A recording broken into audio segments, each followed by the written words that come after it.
te sëñ Abdou Lahad waxoon na murit bu solu dàllam di dem di waaxuy dem ku ko neex mu dib sangam waaye murit bu ñu teg ci jaat jëmale ñëmal xeyam nee na ku ko ne am nga beneen sang bu dul Sëriñ Tuubaa bu mënoon a jóg du fa bu yet jaas lay fab dal sa kaw.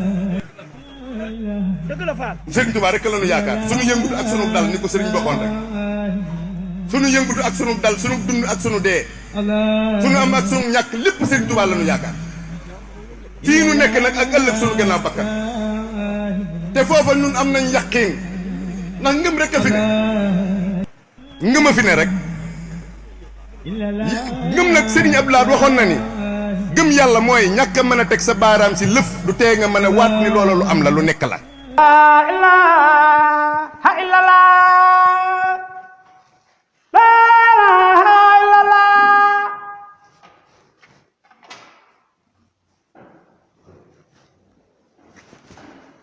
La ilaha illallah.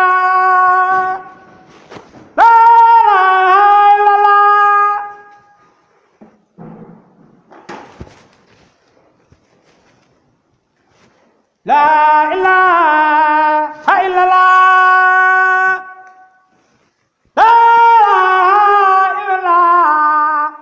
La ilaha illallah.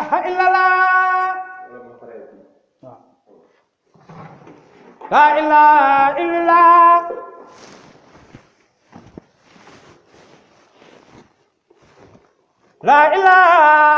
illallah.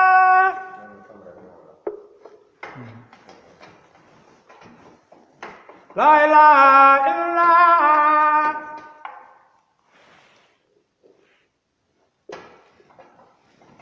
La ilaha illallah. La ilaha illallah. La ilaha illallah.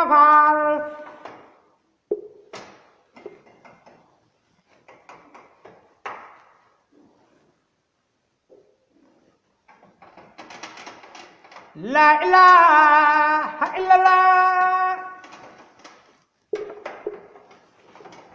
La ilaha illallah.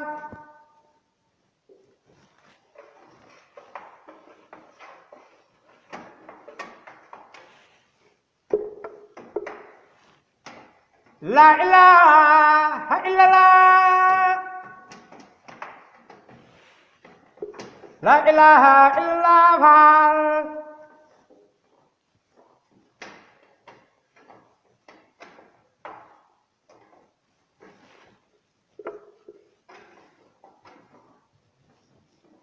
La ilaha illallah. La ilaha illallah. La ilaha illallah. La ilaha illallah. C'est pas nous qui avons choisi d'être des Baye Fall du nun yàlla moo nu ko def kon yàlla lu ñuy sant mi nu def njabootu Cheikh Fall teral nu àddina teral nu àllaxira ku ñëw ñu dem ku ñëwul ñu dem foofa lañ ne ñun duñu ñaari jëmm duñu ñetti jëmm jenn képp lañ loolu la Serigne Amdi Fall moo du mbell di wax duñu ñaar duñu ñett kenn meññi kenn Cheikh Fall